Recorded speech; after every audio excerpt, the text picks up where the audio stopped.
Mayo Experience. That Mayo Experience. That Mayo Experience. That Mayo Experience. Experience. Welcome to the Pat Mayo Experience, presented by DraftKings. Wyndham Championship, the conclusion of the PGA regular season, the last chance to get one of your top 70 seeds to get into the FedEx Cup playoffs.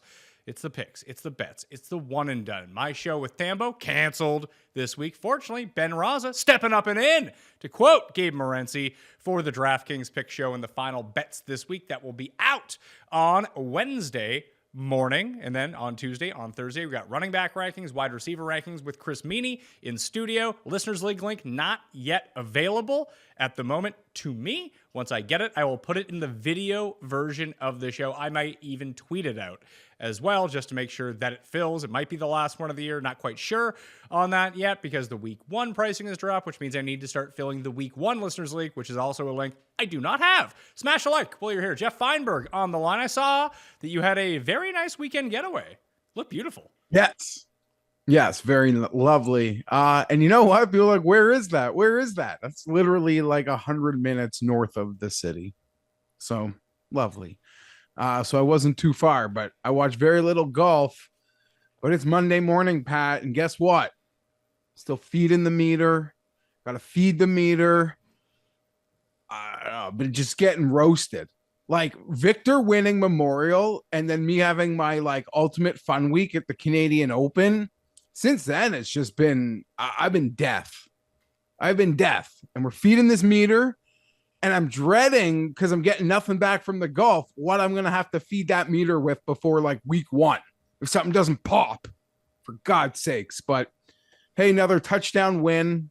Congrats at like 80, 100 to 1. But yeah, my pockets are empty at the moment. Would have been nice to be there after I specifically highlighted Lee Hodges on the research show last week. Just didn't end up anywhere near that in terms of the betting card. But I saw a few people cash some big Lee Hodges tickets, so congratulations to everyone out there for that. But yeah, let's get into the Wyndham. This seems like one that we should be good at. We've had some heartbreaking moments at this tournament over the years. Like, I think we had two guys in that 6-man playoff 2 years ago. I can't remember if you had Tom Kim or not a year ago. I did not, but I know that a lot of people were on that bandwagon. We had Billy Horschel when he gagged it down the stretch to Jim Herman that year. We had Henley that year with the 6-man playoff. He missed the playoff by a stroke after basically leading the entire third and fourth round. I hit Siwoo here like 8 years ago. That was nice.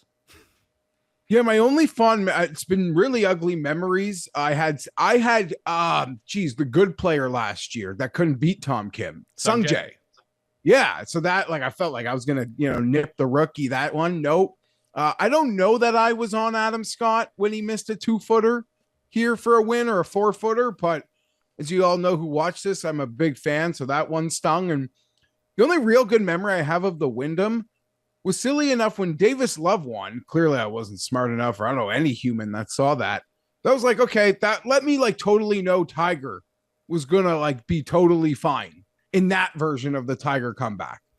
And I didn't mean like win the Masters, but it's like when people still doubted. And when we started our show, Pat, for years, that might've been like the Tiger mugshot with the painkillers on the road years. And like the beginning of or the end of the spinal back fusion, like anytime we said Tiger would win again, we got like so many negative comments. So I remember that Davis Love win being like, okay, Tiger's for sure winning again. But other than that, I don't win shit at the Wyndham. Let's try to win this time around. So did you see any of the 3M? Because I was watching, because I was away with my kids. We ended up calling the trip short due to behavior problems on Saturday afternoon. So I was actually home on Sunday. And you know how it is. They're just too young. If we had just had one of them, it would have been fine. With the two of them who both did not want to do the same thing at any time. We did go to Oak Island. So if you're fans of the show, Curse of Oak Island, I am now an expert on all of this stuff. It's all phony baloney, by the way. Just, there's nothing there. It's a way for that location to try to get tourist money. That's it. That's all there is to it. In case you wanted the inside info on what it is, although they really try to prop it up like it's a real thing. So I actually watched a bunch on Saturday evening and then most of the round on Sunday until Lee Hodges made an eagle on 12. And I was like, all right, this is enough of this. I don't have Lee Hodges. I don't have JT posted. I have Finau who can't make a fucking putt. So yeah, I'm going to turn this off and do something else. I didn't see any specifically on the weekend. I watched a bit of the TV coverage Thursday, Friday, but I didn't see anything this weekend. I could have watched yesterday afternoon, but I had no interest. You do need to give yourself some off weeks because you're going to have 22 Sundays in a row that are filled with football. If there's ever tournaments to take off, I really like the Wyndham, and I actually really like the course of the 3M as well. That it's a shitty part of the schedule just because everyone's kind of like, we're doing this every single week. I can't imagine people that are casual to watching golf that they have any interest in the 3M whatsoever. Yeah, but it's just sort of like this clockwork. I'm sure people just naturally put on the golf Saturday, Sunday afternoon. They know to go and they could see the end of the tournament. I'm sure most people are, again, not to like take anything away from Hodges, but it's the same thing as the Open. I'm not comparing the tournaments, but just in the sense it's just not entered. We like to see the nerviness that comes with winning a golf tournament, even the casuals. And that could be a very exciting course with nerviness, with nerves and all that water. But when there are no nerves that really are needed on display, and I don't want to diminish, what those guys are feeling trying to win the tournament and that money, but I think everyone gets what I mean from hardcore to casual. Without that, it's totally uninterested.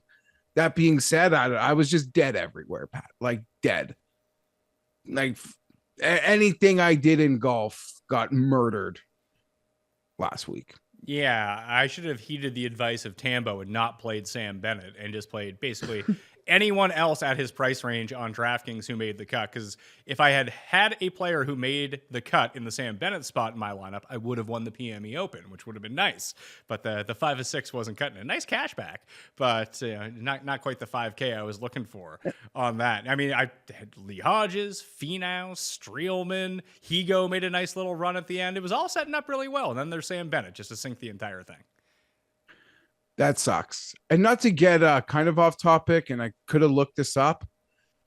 Is it back-to-back weeks of the same field at the St. Jude and the BMW? Like, because we're not chopping the field anymore? No, it chops to 50 for the BMW. Okay. So it's 70, yeah, 50, 30. Yeah. And like next week, we always would say like that second leg of the FedEx Cup is arguably the best event of the year, like in terms of field strength and deserving to be there. Yeah, I'm sure the boards will have our knees cut out from us, and then a 50-man field, that'll be chopped, and then we're at the Tour Championship. The only thing I don't want to be this sourpuss, like other than the Ryder Cup, like golf season feels like it's dead to me right now. No, you're not die already. You're not on board with what's going on here for Live. Oh, the Greenbrier is Live this week. That'll be fun. I love that. I saw they just had a collection of guys outside of Cam Smith at 12-1, 14-1. Even Thomas Peters, he's not done anything. He's down to 25. You can still get him at 30. You can get him at 33 if you want to. Sure. I don't even know. I want to. When Live initially started, they released these like YouTube vignettes, Pat. They were not to say they were like those 80s, early 90s wrestler vignettes, but they were really in-depth look at the characters. And they brought the Reed and family in tow to the Greenbrier. And it is still maybe one of my favorite pieces of golf content. The opulence that they trotted themselves around in this horse and carriage, like she's the goddamn Queen of England. I am so fascinated with them in a positive way. I don't know about positive way. I'm just hyper fascinated. I enjoy Reed. I was hoping to bet Reed, but I don't know that I can bet him at 12-1. I mean, we cashed in Neiman ticket at the Greenbrier once. Do we just go back to Neiman? I don't know. Has he done anything? I have like no he idea. has been Taylor Gooch is really the only player on Live from that secondary tier. Like the high ends really showed their way in majors this year. They answered any questions. Yes, not all of them were perfect, but for the most part, the high end Live players really answered the bell as it pertains to questions about majors. But it was that like Mito, Neiman answer tier of golfer that literally just like evaporated into dust this year. So I have no idea what to make of any of those guys. Do you think it has anything to do with the younger players in what we've seen? You have your established guys who've been rich for a very long time. They go get their money and they continue to play well, or they have an off week here, off week there. And Brooks finds his game again once he ends up getting healthy. Cam Smith starts making waves. Reed plays well basically every single week. There's that part of it. And then you have like your other kind of goobers, like Charles Howe ended up winning an event.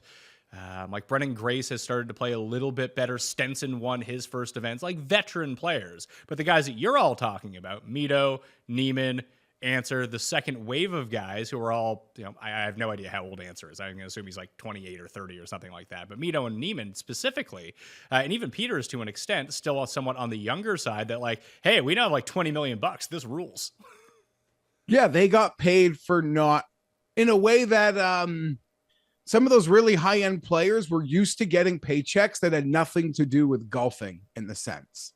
Like they were getting money, they were getting paid regardless of how they finished in tournaments. And that was probably something that some of those guys just weren't particularly used to. I would say I saw 40-1 on Henrik Stenson, Pat, and he was top Live at the Open. And he talked, I don't want to say he talked shit, but there was like this piece the week of the Open that he's like still pissed about how things went down at the Ryder Cup, and he wants to show people. And relative to Live odds, I guess if it's going to get away from the really good players, I didn't bet it, but 40-1 on Stenson didn't seem that bad at in the moment. I don't think that you're alone on that because he's dropped down to 30 in most places now. So some of the value's gone on old King Henrik. But the answer's 32, by the way, in case people were wondering. I'm looking at it right now. Lee Hodges for Rome. Every time someone wins, like put him in Rome. I went back in at a plus 190 at Phillip Rivers, which I felt really silly about, and I had to bet it kind of harder than I wanted in the sense that it's in 2 freaking months. I'm not betting $100 to win 190 for something that's happening in 2 months. I'll just be happy winning 165 or something the week of instead of letting you have my money. But I did it. I bet it again. And I like it. I like how it's shaping up. But that's my problem. I'll get got because I don't respect certain things that are happening with the big picture of USA at the moment. What don't you respect? I just mean at plus 190, Pat, I feel like, again, that is a number that is the number that was there at Christmas. And a lot has changed. A lot on so many levels. Like, I don't even want to bring the whole show into it because you could discuss it on so many levels. And not to say the team isn't great. They deserve to be favored. But now, like, the season's essentially over. And who are the guys on the USA team, Pat, that actually won a golf tournament this year? That's interesting to think about. Brooks, Harmon, Wyndham Clark. Ricky. Exactly. Like, they're all great players and they'll be great teammates. And I'm not looking to pick on a match where Xander and Cantley are teammates. And I maybe even still look to bet them in props as top USA scorer. But I don't know. I just feel as good about the top on Europe as I do about the top on USA with Rom, Rory, and Vic. And the middle tier, I'm the loser that trusts those guys. I'm the guy that bets Fleetwood. I'm the guy that bets Hatton to win tournaments. Hey, you bet on Fitz. Hey, you bet on Fitz, and he did win a tournament when you bet on him. Okay, yeah, exactly. So I actually trust the next tier, and maybe it is the back end where it would be weaker. But as we know, for a potpourri of reasons, things just might be more even on the back end, even with Europe going in a different direction. So it's more like this number. it just seems like it's the number relative to the U.S. firing on all cylinders when they're clearly not. Now, that doesn't mean they can't win, but in closing, as you sort of pointed out for months on end where I was flip-flopping on it, the Europeans always sort of they always make it a fight at home. So I'll take that price knowing it'll be a fight. Make it a fight at home. The U.S. hasn't won in Europe since 1993. I said that poorly. You sort of you articulated to me earlier, like there's no way it's not going to be close. So if it's going to be close, I'm taking this number. Yeah. And I decided a couple weeks ago, and I keep throwing nibbles at it, just like me and the girls feeding the ducks on the dock. Just keep throwing the crumbs. Well, some of them are bigger than crumbs. Some big crackers getting launched in the water. When we think I'm in. It's 2 months away. It's too far. It's too far. It's not like inside a month where you can hold my money. I hate it, but I'm in. And it's the only golf thing I'm excited about left, for freak's sakes. Are you worried about, not worried that, because we still have, like you said, 2 months to go. We're going to have the FedEx Cup playoffs. It does seem like Justin Thomas, unless he, I guess, wins this week at the Wyndham or gets himself into the playoffs where he can make a run, he's essentially off the team. Like there's no good argument for him at this point. Yeah, I believe he is off the team. And I was maybe one of the later adopters, but once we sort of had that round at the Open, it was over for me. Like there's just no kind of coming back from it. I mean, there's most definitely something he can come back from. He plays well at the Wyndham, and then he plays really well gets himself into the playoffs, plays well at St. Jude. They just need to see life from Justin Thomas, and then he will be back on the team. It's just he may have run out of opportunities if he doesn't get himself in the playoffs, and then there's no chance for him to do anything like that. And this Harmon thing has really messed everything up for the back end, because like Homa, like are we sure Cam Young is on the team? I'm not sure of anything. I'm sure Spieth's on the team. Oh, okay, yes. Spieth and Finau are on the team. I don't know about Finau. This is the whole point that I was trying to circle back to. Are we positive Finau's on this team?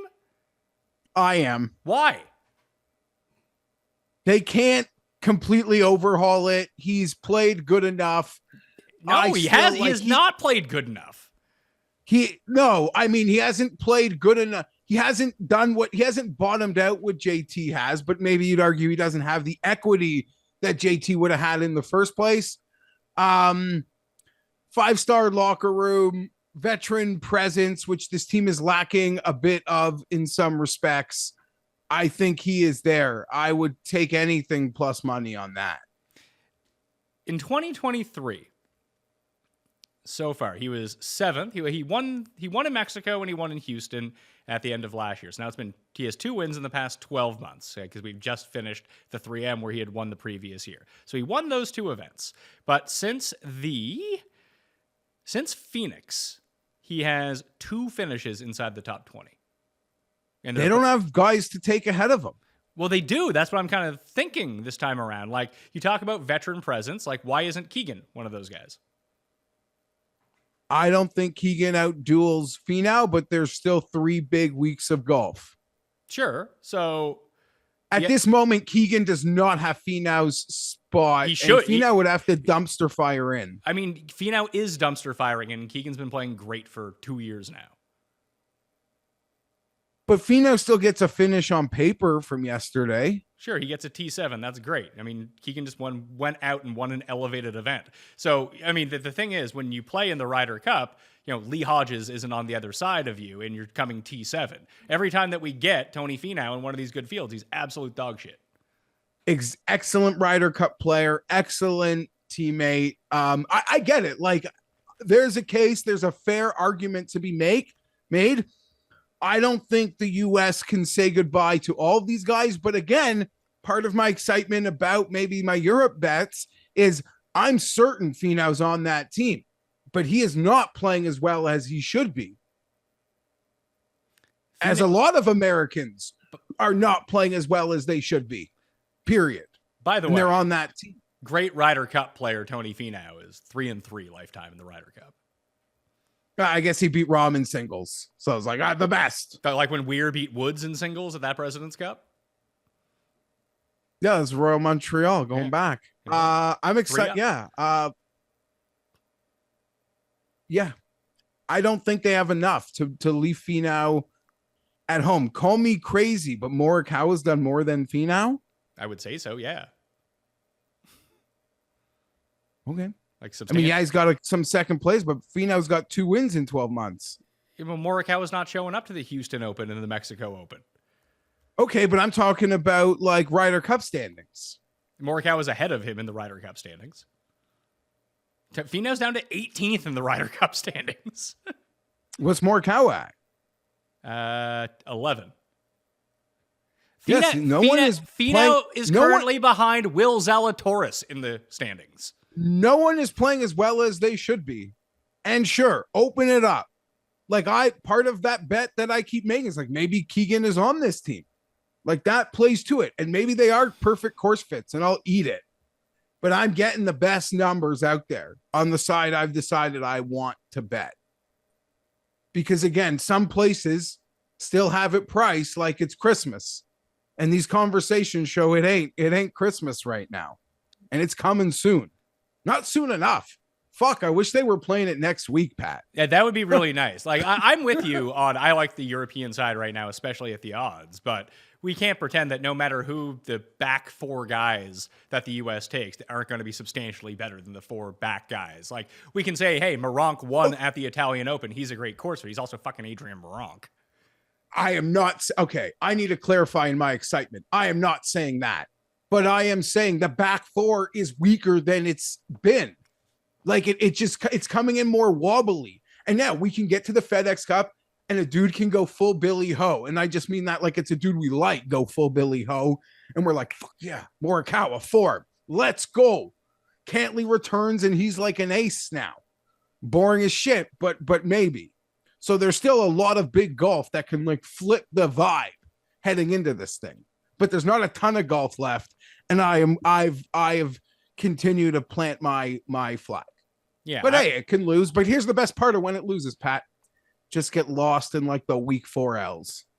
Just get lost in it. It's true. So like I'm looking at it now. Like you have the top 6, and we'll see who ends up playing through the FedEx Cup and getting their automatic berth as being inside the top 6. But Homa, Spieth, Morikawa, and Ricky are all on the team, at least in my mind. Those 4. So then you have Cam Young, Keegan, Sam Burns, Thomas, Denny, Finau, Kurt Kitayama for your last 2 spots between those guys. And unless Kitayama wins something, he's not the guy. But like Denny's been playing good enough that if he can get his breakthrough, even fuck if it's this week at the Wyndham, it's really going to push him up.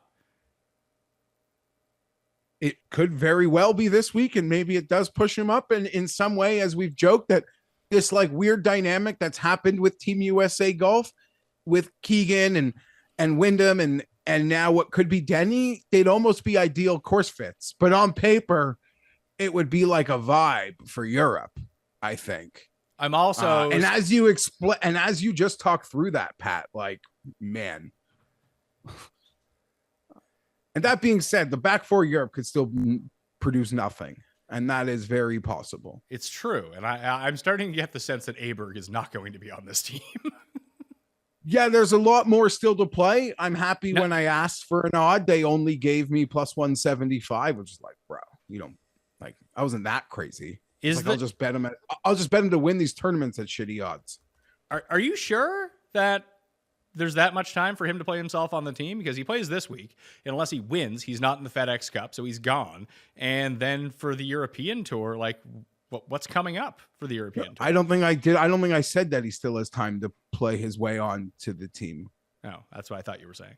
I said I still might. I don't like the course fit this week, but I didn't like it at John Deere, and I didn't bet him there. And he might be course when he's on. He feels like he is kind of course proof. There's a lot of weird things with Europe, Pat. Like out of a total miracle, a dude like Alex Noren wins this week. Like, is he on the team? Probably. Yeah. I bet so there's still a lot to play out there. I bet him at the Wyndham Championship, so I hope that he wins this week. Okay, spoiler. I haven't seen any of your research content. Like I I'm kind of golf sad at the moment. If you watch the first like 10 minutes of this show.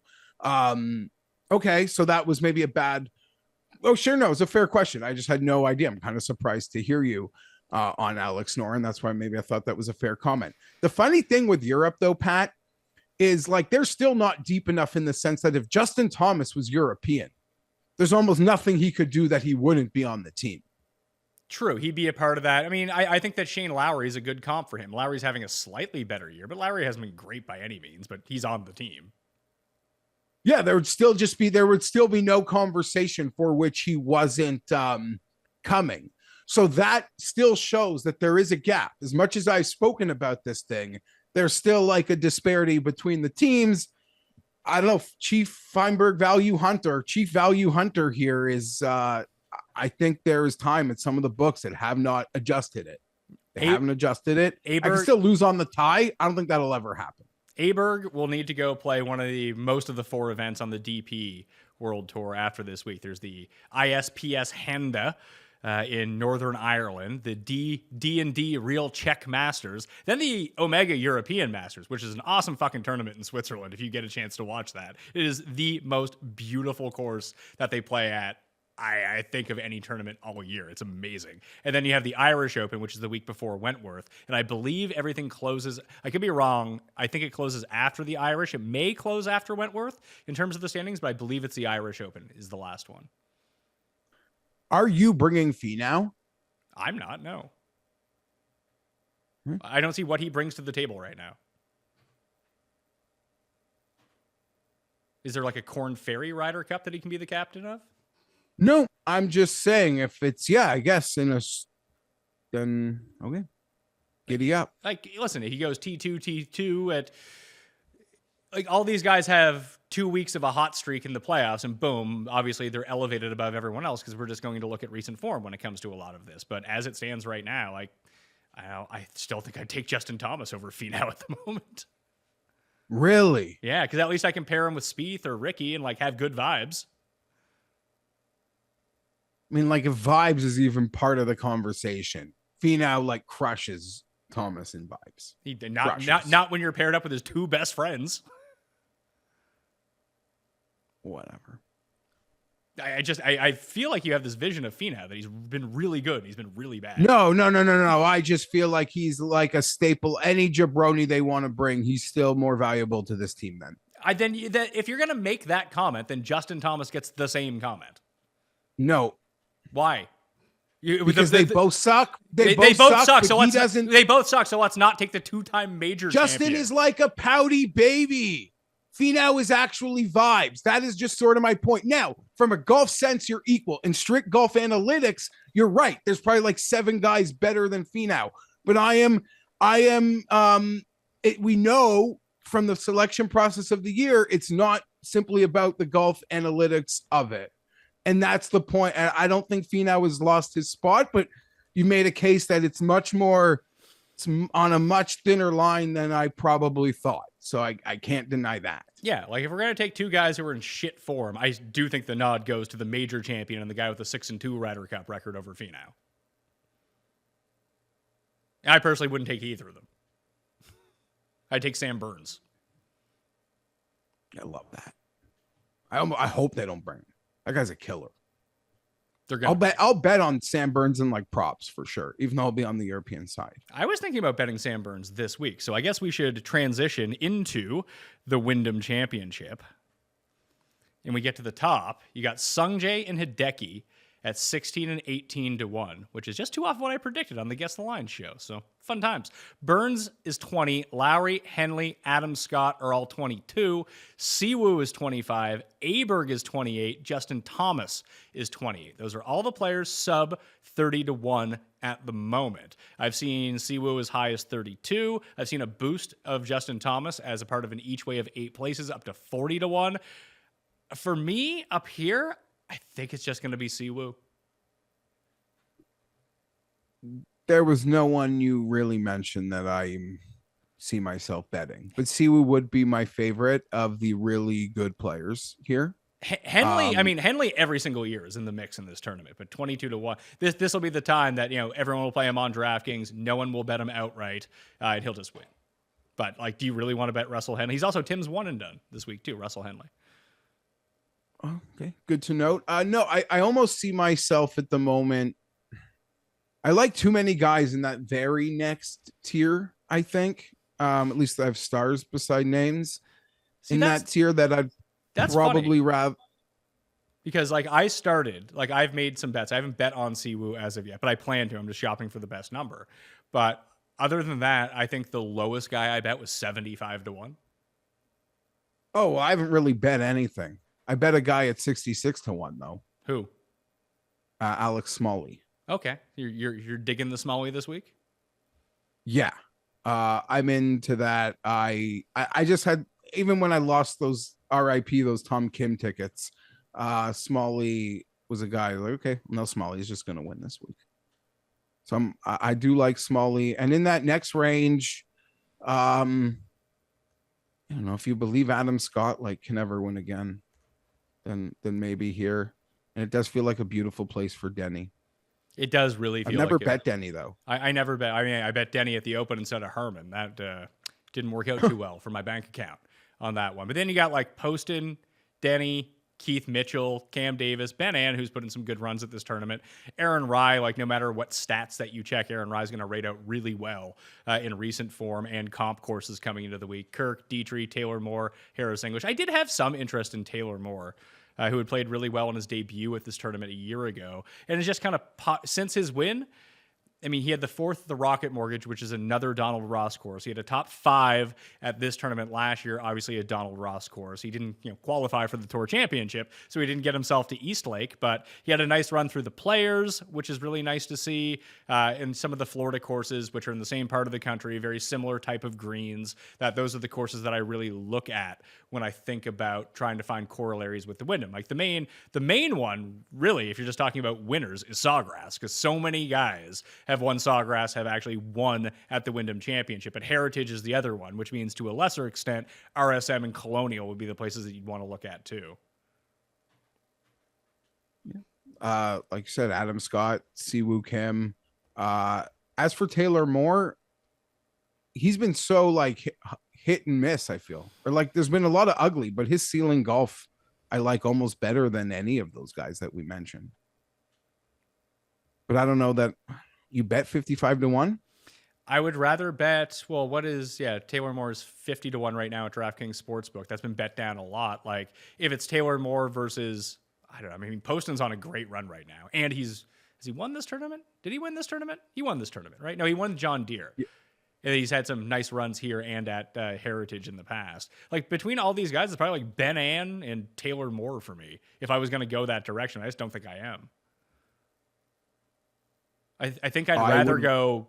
I mean, Sungjae's. I mean, if we want to spell it out here, I won the Listeners League for the Wyndham last year. I think it was with the all Asian lineup, Asian dudes at Pete Dye courses and Wyndham Championship. I know Kenny's going to talk about this on Fantasy Golf Degenerates, but that's almost the play here. They just dominate. Yeah, I bet on John. Last year he came third or T2 or something. And I mean, not to skip, down the show, but yeah, even SH Kim, 120, 100-1 could be lovely for Kenny's theory this week. Yeah, I mean, it's a theory I put into practice and been very successful with it. So, I mean, I don't think I can get to Sungjae at 16-1, but Siwoo and I was thinking about Henley, but I think it's Burns and Siwoo is probably what I want to do at the top, then just drop to 75.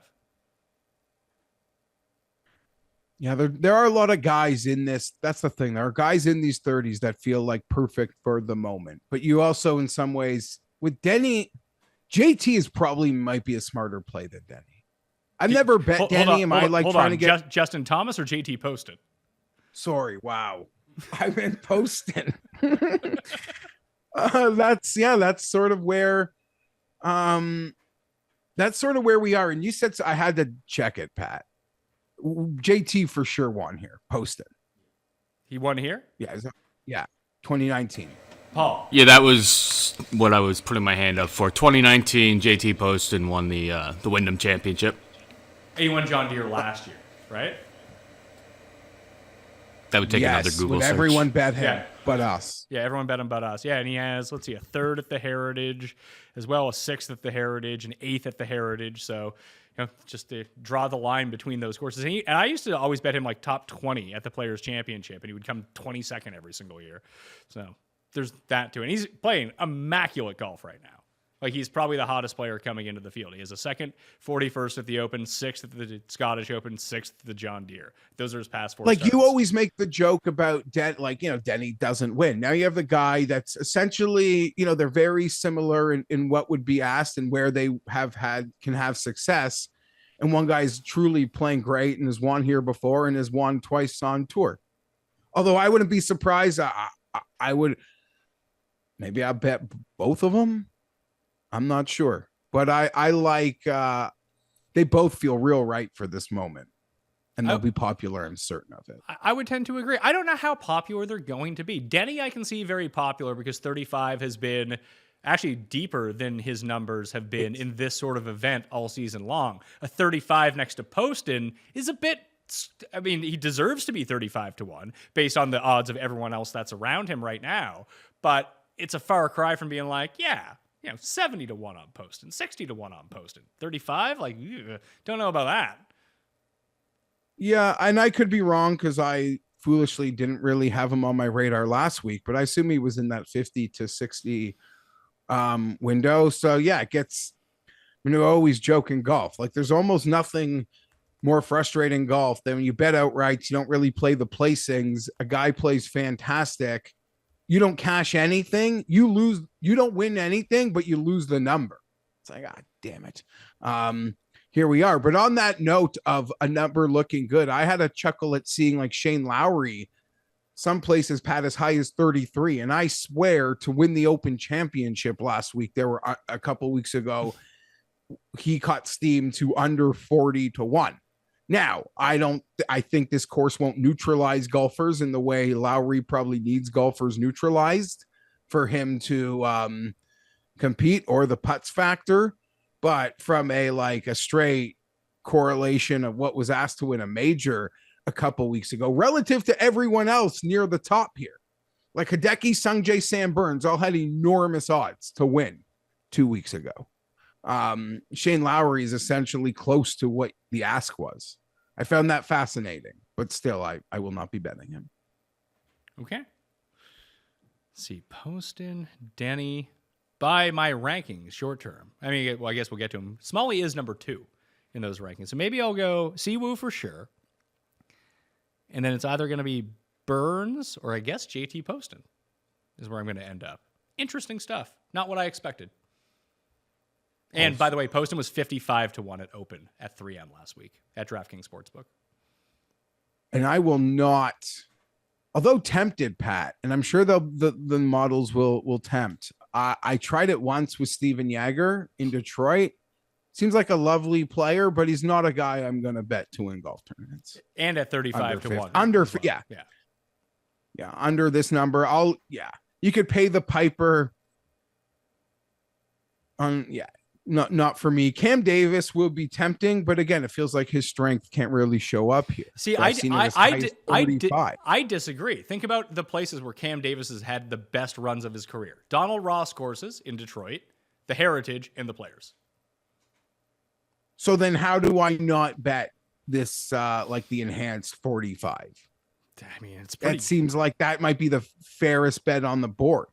I mean, he's inside the top 20 overall in terms of my metrics over the past 12 rounds, which again is very short sample. He was 10th last week at the 3M Open, gained across the board. And even like the miscut, like he had 5 consecutive miscuts before the Players this year, came T6. Then missed the cut at, I can't remember if he was no, he didn't play the Masters.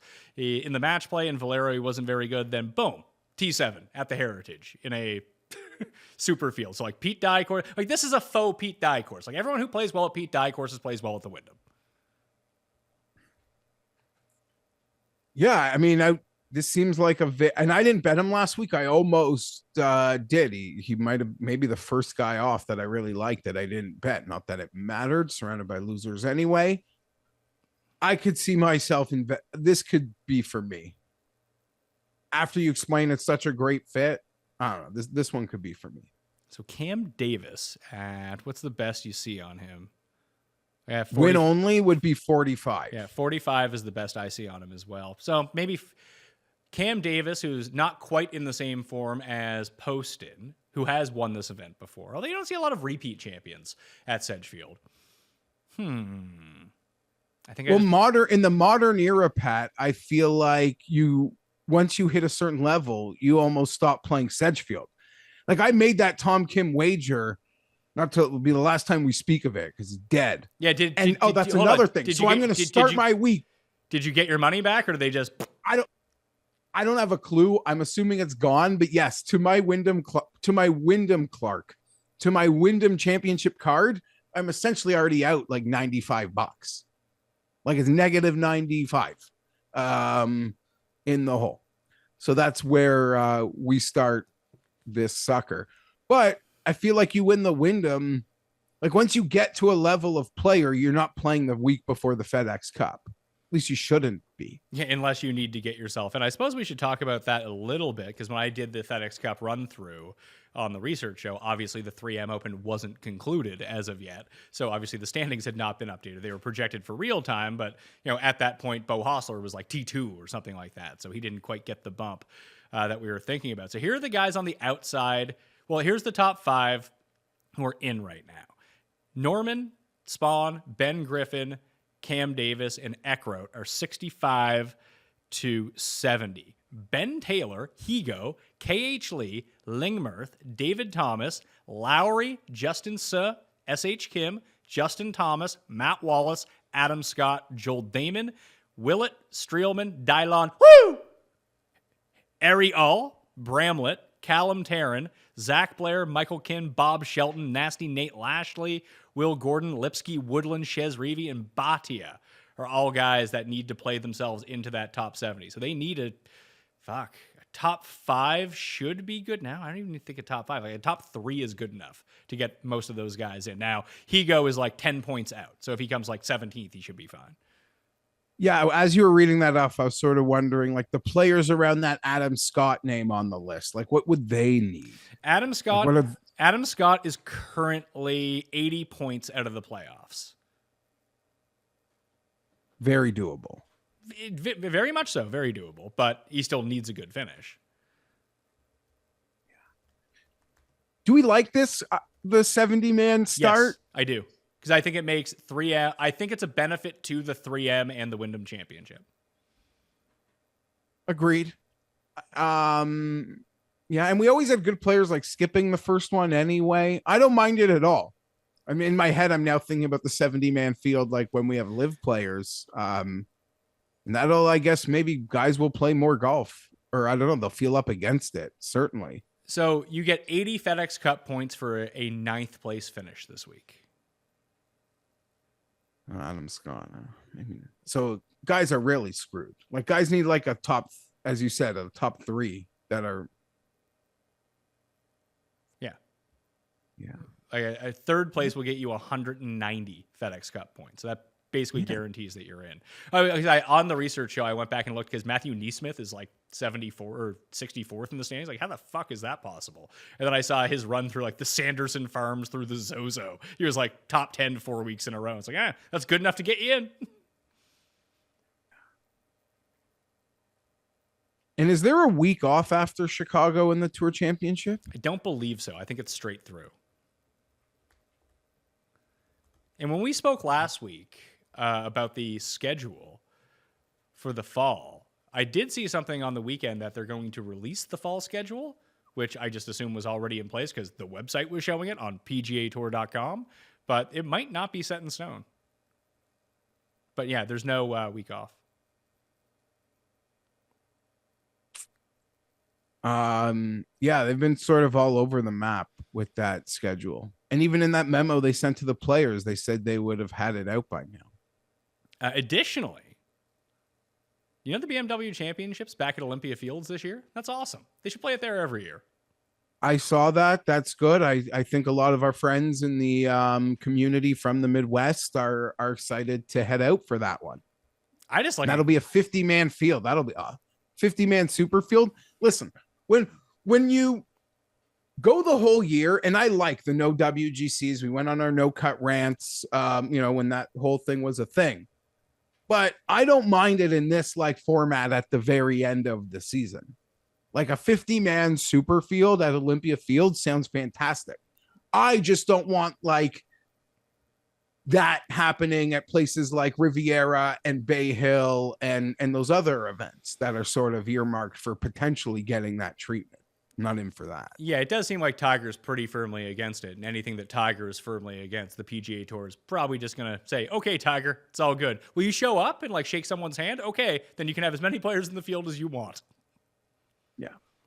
And yeah, that's true. And hopefully the other event. Yeah. And then with that, hopefully things do follow. I guess it's worth noting, Pat, I didn't really see it, but I saw by not really see it, I didn't see it at all, other than some great behind the scenes footage of the caddy stuff.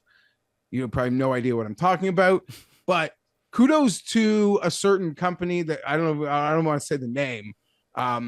But the PGA let them sort of freewheel a Corn Ferry broadcast, and by all accounts, they did a really good job. And I didn't like go to the link ever, but in the surfing the internet, I saw some clips, and I mean, good on golf, I think, in my opinion, at least. And it seems like it went off well. I would agree. I didn't watch any of it, but it did seem like it was the most attention I've seen a Corn Ferry Tour event get. And like, that's great news for the Corn Ferry Tour. Like, it's a very good partner. And that's why I think that the Barracuda Championship should just become the DraftKings Championship and do DraftKings scoring. I mean, you've been like hammering this for 6 years. If this actually happens, like you'd have to almost hit after Kalish, you got to hit the opening tee shot. Something. Maybe just let me go to the course. Let us go to the course, and we can be like, because it's the DraftKings Championship, the all DraftKings feed, where it's just us talking shit over the entire thing. Yeah, I'm also like probably way too big of a pussy to talk shit to like a professional golfer. Unlike some people, especially on the internet. Yeah, I mean, I don't mean talk shit about the players. I mean just talk the normal shit that we do, like when we talk back and forth. Yes, it's not like fuck you. Schwab, yes. Matthias Schwab, go fuck yourself. Make that putt. Yeah, no, that seems good. And also, I mean, obviously that's like the lower level. I don't think the PGA might ever let that stuff happen at the high level, but it was good to see. And they got an entertaining tournament apparently. Okay, so question for you. Let's play just guess the random FedEx Cup standings. Where do you think Taylor Montgomery is in the FedEx Cup standings? So he might have done what you mentioned a minute ago regarding Neesmith. Like he must have piled it up in the fall. So 72, because you're asking? He is 50. Fuck off. Yeah, he's currently in the BMW field. I don't know if the guy's okay. It is broken. I don't know if the guy has made a cut in 2023. It is so broken. I don't know that people care because I don't know that there's going to be much clamoring for the guys that don't get in, but that feels super broken. How that's possible. But I guess it just shows every golfer a couple hot weeks makes your year. And we know that about pro golf. So I don't know. Yeah, I would argue the opposite of it. I don't feel like it's broken at all. I think it's good incentive to show up to these fall swing tournaments.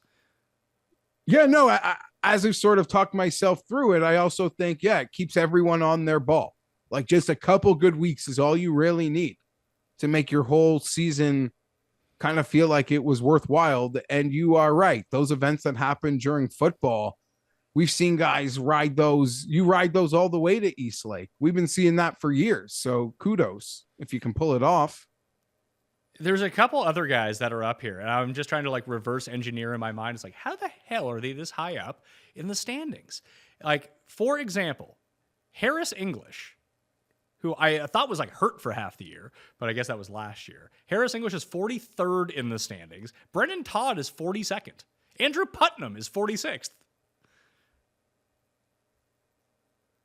Like, Hadwin is 39th, and I can only remember him having one good tournament. Maybe I just have a bad memory for these things, but it's weird to me that these guys, like Patrick Rogers, is almost identical to Sung Jae in terms of FedEx Cup points. And almost identical to Matt Fitzpatrick, who won an elevated event. Yeah, I don't really have a response other than, I guess I don't know if it's broken, but it just seems weird. Yeah, very weird indeed. What has Todd done? He was second at John Deere, 8th at Wells Fargo, 2nd at Pebble Beach, 7th at the CJ Cup, 9th at the Fortinet earlier in the year. Like, that's all he's done. Doesn't seem like a lot. At least Harris English has he has shitty finishes, except for in elevated events and like the U.S. Open, he was 8th. Quail Hollow, 3rd. API, 2nd. Riviera, 12th. Like, that's his year. And those are worth more, so that actually makes sense. I see I've bored you. So yeah. I've probably spent enough time. No, it's not that it bored me. I'm just sort of like a mate. Like, we're just this malaise, but it's also this weird thing where no one really gives a shit about them, and no one really gives it. It's highly unlikely anyone really gives a shit about the guys on the bubble who miss. So there's no like uproar from the outside. And unless internally guys want to change it, like, I don't really care, I guess. But it's weird. See this, and I never looked at it like you have, but we're the week out in front of it. So I guess it's time to stare down that list. Just sounds like a lot of guys I will not be betting. Yeah, no, absolutely. But one of these guys like Patrick, I can see Patrick Rogers playing well at Olympia Fields if he gets through. That just seems like a course where he would be long off the tee, good short game, good putters. It's kind of the same reason he always has like 2 good rounds at the U.S. Open and the PGA Championship every single year. And that's going to be probably the most difficult non-major of the season once we get to the BMW Championship. Or you could just bet Mr. BMW Championship, Patrick Cantlay, and just walk away with your money. Him and Justin Thomas are the kings of the BMW Championship. But I thought this is where the PGA should step up, and the gambling companies and us and everyone like that should really try to Trojan horse our way into this broadcast. And I think that the Wyndham and the first round of the FedEx Cup at St. Jude are the perfect opportunities to do this, because you don't have to put it around a cut sweat. You don't have to mention gambling. You don't have to mention DraftKings scoring or anything like that and whose lineups are up and whose lineups are down. What you do is just do the cut sweat, but just completely feature everyone on the bubble trying to get into the playoffs. They'd be all for that. Just, hey, FedEx Cup, we need $500K more money per year, and we'll give you your own FedEx Cup Standings broadcast. Yeah, the bubble boy broadcast. Yeah, the FedEx bubble. Pop them bubbles with FedEx, which is the most fun part of FedEx. Yeah, no, you're right. I mean, you watch Friday afternoon this week. It is literally the only time all year where, well, it's not a cut sweat. The elements of a cut sweat actually exist on a PGA broadcast. For sure. And then if you can, and it'll be there on Saturday, and it will be there on Sunday as well, as people jockeying for position up and down in the standings in real time throughout the playoffs. They love talking about the real time projections. If we get a real time broadcast around it, well, then it just shows that they can do it. And once they can prove the concept that they can do it, we can have everything that we want. That is true. On the other hand, they're probably like, oh, this goddamn Wyndham. At least we have this FedEx Cup thing to carry 89% of our broadcast. That's true. If we give it to someone else, it's carrying our work here would be Dan Hicks's take. I don't have to think about things. It's great. Dan Hicks would be all over that, I think. Yeah. I don't know Dan Hicks. And I don't even know where we are. Honestly, this is so embarrassing. Was golf even on CBS or NBC yesterday? It was on CBS this week. I believe it's on CBS this week as well. But it's like Andrew Catalog. Oh, yeah, certainly not. Jim Nance was not showing up to the Twin Cities. He wasn't even calling it from his hotel room. Yeah, they did the saw they had that NFL schedule out too on Nance's routes. I was hoping. Never mind. 50-1 and up for this week. This is when I really hit the board. Like, there's guys that I really like in this 50 range. You had mentioned Taylor Moore. I like him.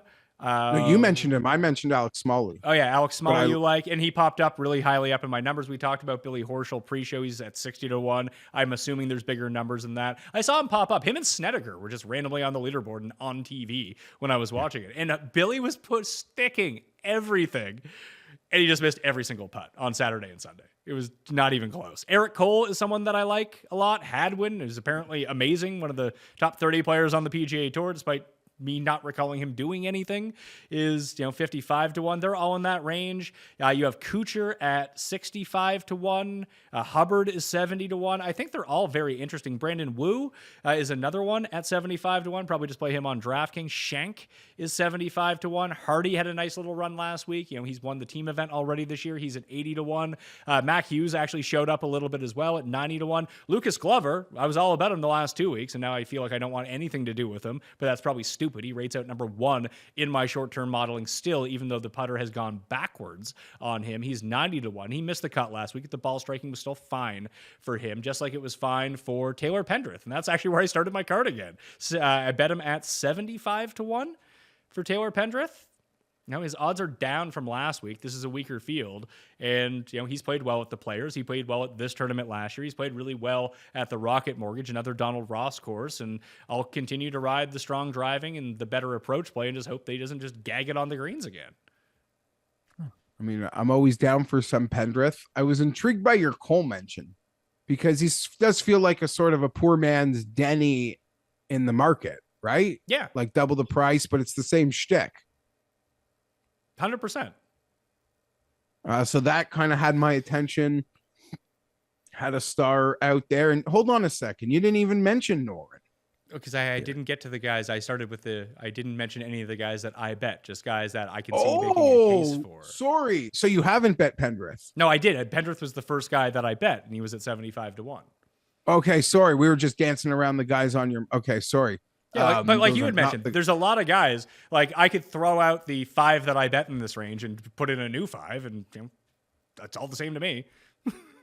Yeah, no, I totally get it. There's a lot of feels like interchangeable names here. So can I guess then, guys, you bet? Yeah, Family Feud style. There are 5 guys in this range. Top 5 answers on the board. Taylor Pendrith is the number 1 answer. We already know that. Who is 2, 3, 4, and 5? Okay, well, Alex Noren, because we cheated. Bing! 90 to 1 with 5 places. Alex Noren.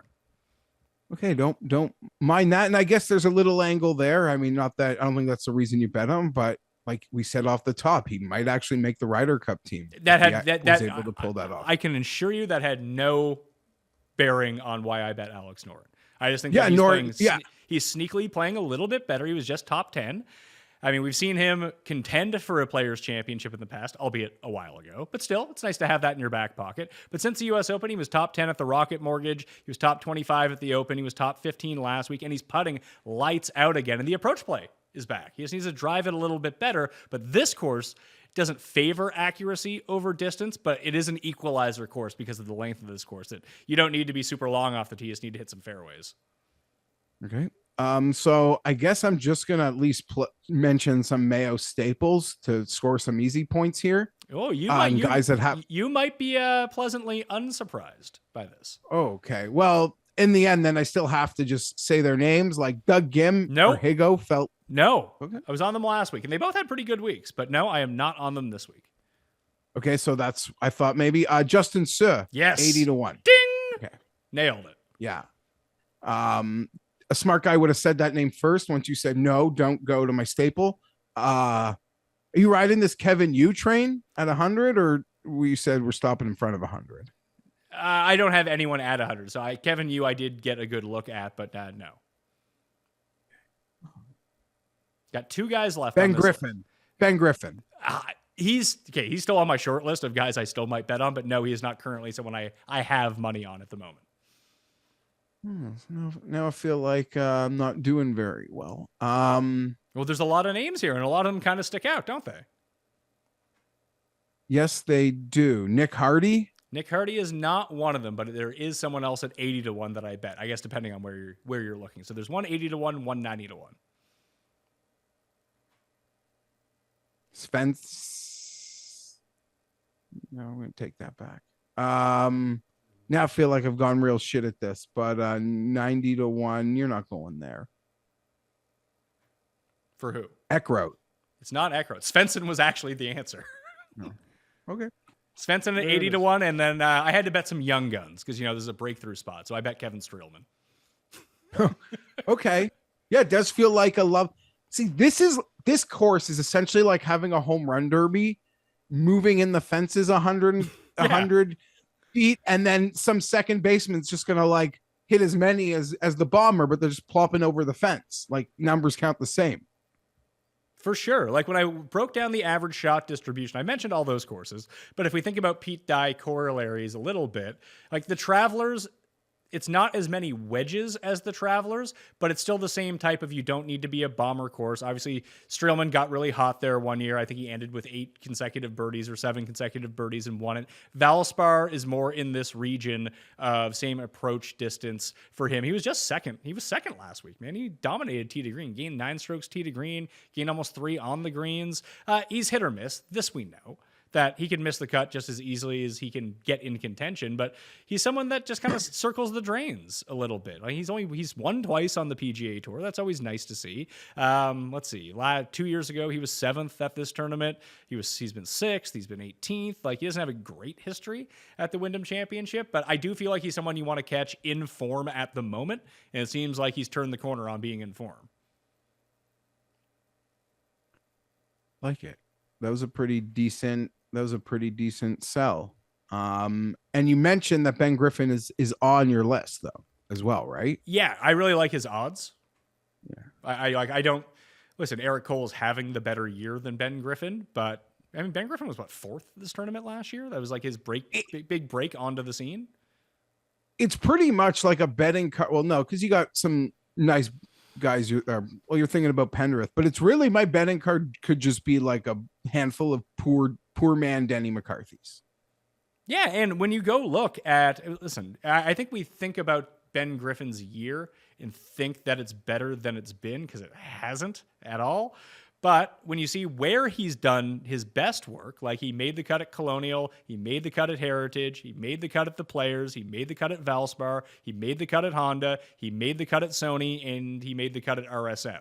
Like those are all the tournaments that you want to look for this. Maybe there's a make the cut bet on Ben Griffin that we can make, but he has gained on approach. I mean, I don't have the numbers from the Open, so let's throw the Open like it doesn't exist in there. He missed the cut against the world's best players over in the UK, but other than that, he's gained on approach in 8 straight. He's back to putting well. He's gaining off the tee marginally. Like that's where we want to see it. And at the Wyndham last year, I mean, no one was going to beat Tom Kim in his 13 strokes game putting, but he gained 4 on approach, 3.5 around the greens, 4 on the greens, and was break-even putting. Like you do that again and make a few more putts, and I think he could win. So maybe I will bet Ben Griffin. You sold me.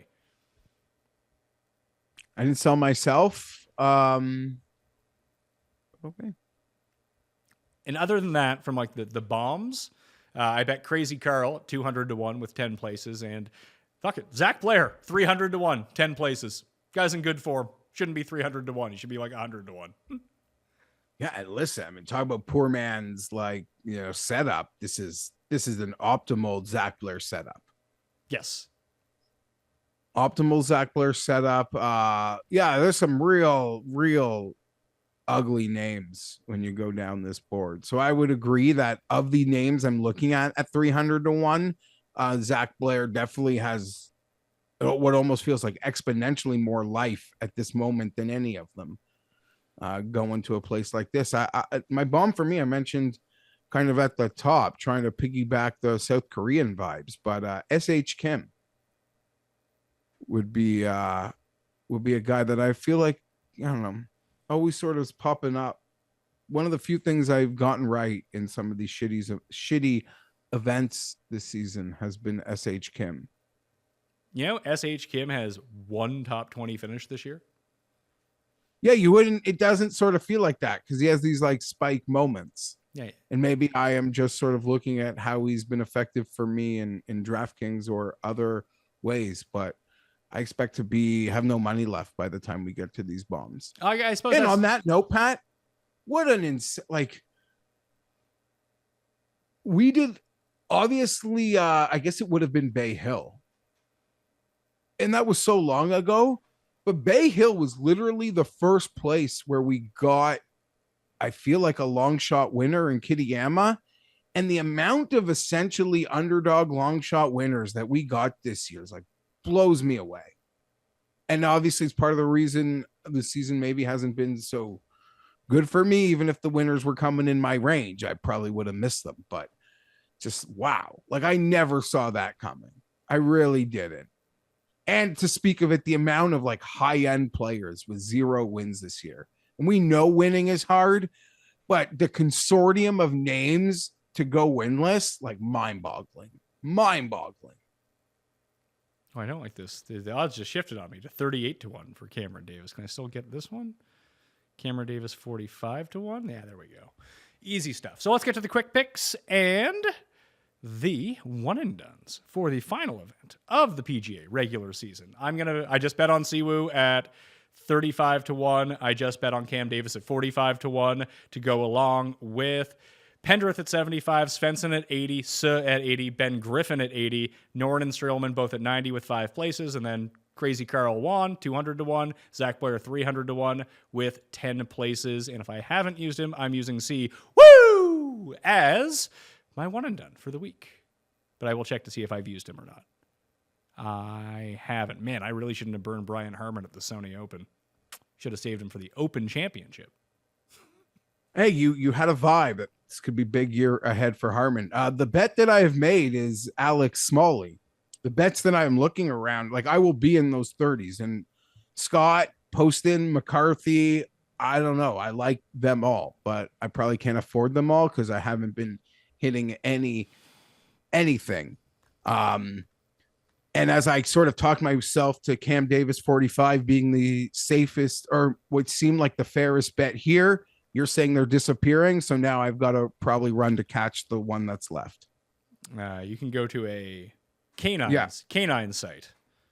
If that's the one that you want to play. Yeah, I knew exactly. I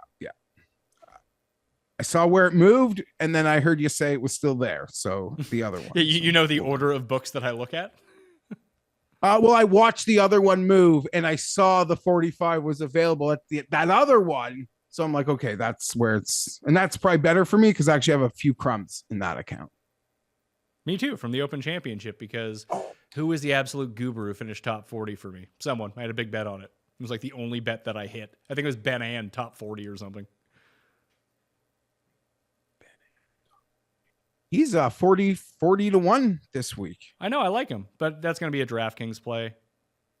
Like I'd rather bet Cam Davis, the exact same number. Yes. Even a few of those guys, Aaron Rye, even Taylor Moore behind him. Nothing against Ben Ann. Sort of to your Taylor Moore point, there are guys in front of Taylor Moore that I feel like I'd much rather bet Taylor Moore, though I haven't yet.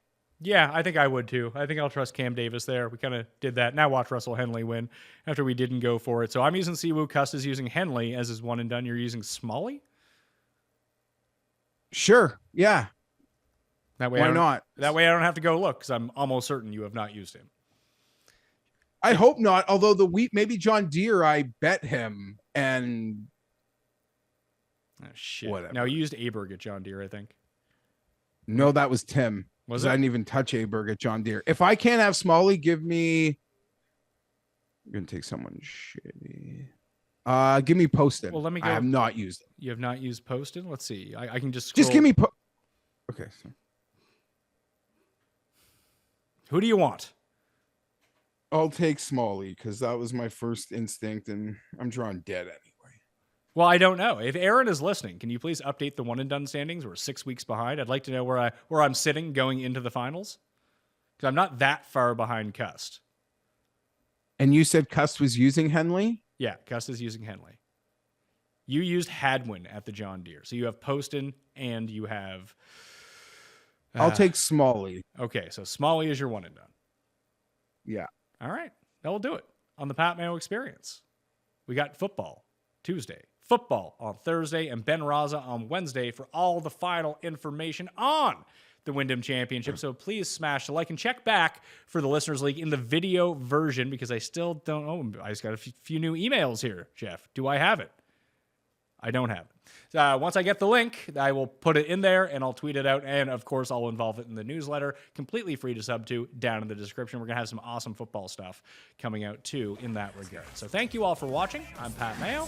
I'll see you next time. Pat Mayo Experience! Experience!